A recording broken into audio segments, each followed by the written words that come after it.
Hello everyone, welcome back to Kurachang Nurse.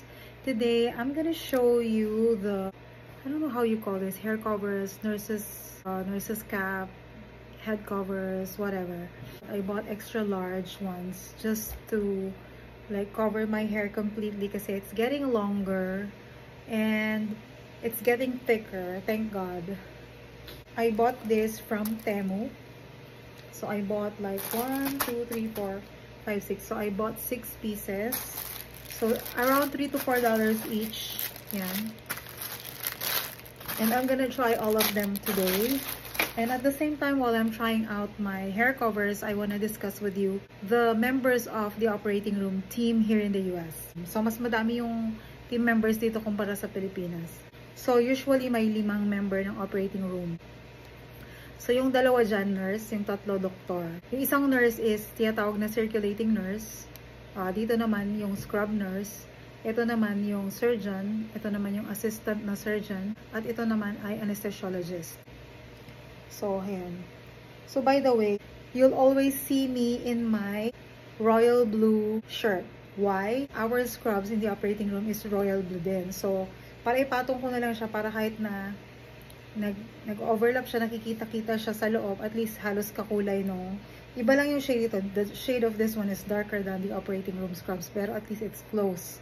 Kaysa naman, minsan naka-black ako, minsan may pink ako, minsan pa iba-iba yung nasa undershirt ko. Mas maganda na lang na blue. So, yan. By the way, ang isusuot ko muna yung first na hair cover ko. So, ang hindi ko gusto dito, sobrang laki niya. So, nagpa-puff yung dito sa dulo. Yan, siguro kailangan ko siyang tahiin. Role nga pala, ang role ng circulating nurse is that ikaw yung magmamanage ng operating room. Ikaw yung magma-make sure na kompleto yung mga gamit na kailangan. Okay, yung scrub naman, siya naman yung magmamanage ng back table na sterile. Pag sabing sterile, sobrang linis. Hindi siya pwedeng humawak kung saan-saan once na naka-gloves, naka-gown na siya. Meron din siyang mayo table, doon naman ilalagay yung mga instrument na i-access na ng mga mag-o-opera. So, dito sa Amerika, yan, so, ulitin ko lang ito. Dito sa Amerika, yung yung circulator ay nurses talaga. So, siya yung pinaka nagmamanage ng operating room niya. So, this is my first hair cover. Yan. So, gusto niyo ba? Parang ang laki masyado. So, next naman tayo sa hair cover. So, ang susunod ko naman ichichika sa inyo is yung anesthesiologist. Ang role ng anesthesiologist is siya yung nag-i-induct ng anesthesia. So, doctor din siya yung nagde-determine ng dose ng anesthesia. Whether general ba siya, kailangan lang bang regional, kailangan bang local, whatsoever. So, based dun sa profile ng pasyente. Yan yung trabaho ng anesthesia. Siyempre, yung surgeon, siya yung nag-opera. Kasama na niya, may partner siya para tumulong sa kanya, which is another doctor. Surgeon din na kapareho niya. So, yun. Dito sa Amerika, same lang yung role, pero may addition. Ang nag-scrub, kadalasang nag-scrub dito ay hindi nurses. Ang trabaho lang talaga ng nurses dito ay circulating. Ang nag-scrub dito ay surgical tech or surgical technicians. Okay? So, maganda ba yung hair cover ko? Yan, this is my second hair cover. Second pala. Next, so,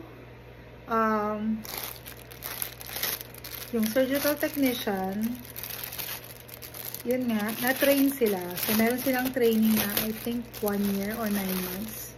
Basta ganon, may training sila in order to perform the role of a surgical technician. So, ang role nila is kapareho ng scrub nurse sa Pilipinas. Only that, they're not nurses. So, they manage the sterile field. Ay, parang liit nito.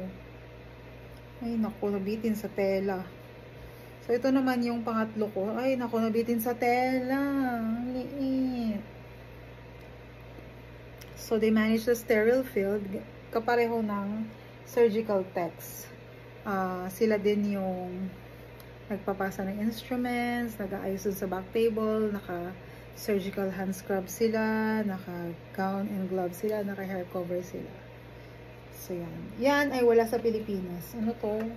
Kailangan ko tong ibalik. Irereklamo ko to. Ang pangit. Kita yung buhok ko. Okay, I have to return this because it's too small. Yan oh. So, i-ano ko to, irereklamo ko to. Next. So, next na hair cover naman. Ito. Tingnan natin kung maganda. Bukod sa surgical techs, may tinatawag kaming CRNA, Nurse Anesthetist. So, sila yung, sa pagkakaalam ko, sila yung highest level ng mga nurses dito sa Amerika. Sila yung highest paid na type of nurses dito sa Amerika. So, nurses din sila, pero meron silang specialized training na matindi. Kailangan nilang mag-duty sa ICU for a year para ma-qualify to enter the school of nurse anesthetist. So, ito maganda. Yan, this is my third one, ay my fourth one. Yung pangatlo ko, tsaka. Maliit. Maganda sana pero maliit. So, this is my fourth one. Yan, tamang-tama lang. Hindi sobrang laki, hindi sobrang liit. Yan yung likod niya. Oh, ang ganda, oh. Yan. So, yan sila ay may board exam din, yung mga nurse anesthetist, at talagang matindi din yung kanilang pagdadaanan para ma-qualify sila. At sila ay nagpa-function na parang katulad ng mga anesthesiologist. So, dun sa Pilipinas, walang nurse anesthetist. Meron dun sa OR dati namin na nurse anesthetist, but they're not really recognized. Wala silang certification. Parang na-train lang sila para tumulong sa anesthesiologist, pero they really do not function or wala silang title na nurse anesthetist. Dito lang talaga sa Amerika yun. So, yun. Ayan. Maganda ba? Nice, nice. Next is my fifth hair cover. So, sino pa ba yung addition sa OR team? So, dalawa na yung nabanggit ko. May pangatlo pa. Anesthesiology technicians. Hindi ko alam na may ganun. Oh gosh. Ito, pang-lima ko.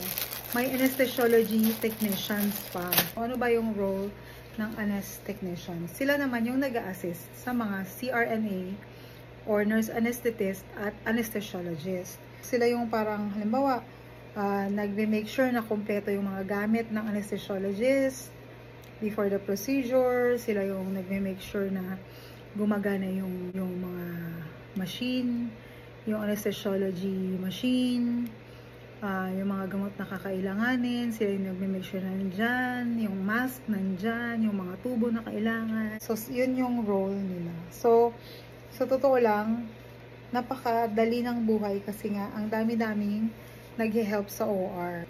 So, totoo lang dun sa facility ko, before the start of the case, everybody, kahit yung team leader, they check on your operating room. So, ikaw na circulator na in charge of the OR, you're not alone. Ewan ko lang sa ibang facility, but at our facility, you're not alone.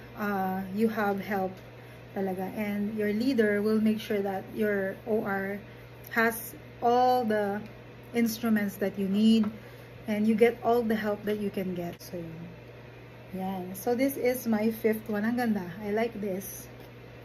I like it. It's not too big, it's not too small. Tamang-tama lang. Yan. May perfect ang coverage. Next one. So, yun nga pala. Yun na yung mga nabanggit ko na yun na yung lahat ng mga addition dun sa alam ko na members ng OR. Okay? So, ito na yung last ko. So, syempre, as time went by, syempre maraming mga nangyaring pagkakamali in the past, nung nagsisimula pa lang ang mga tao mag-opera. So, as time goes by, because of evidence-based practice, nag-improve. At ngayon nakikita ko siya dito sa Amerika. And they're being practiced correctly. So, this is my fifth one. This is also good. It fits really well. May konting ano lang dito, pero it fits really well. So, ayan. Cute. Yan. There you go. It's nice, cute. Yan. So, that's all for this day. Thank you so much for watching and have a great day. Bye!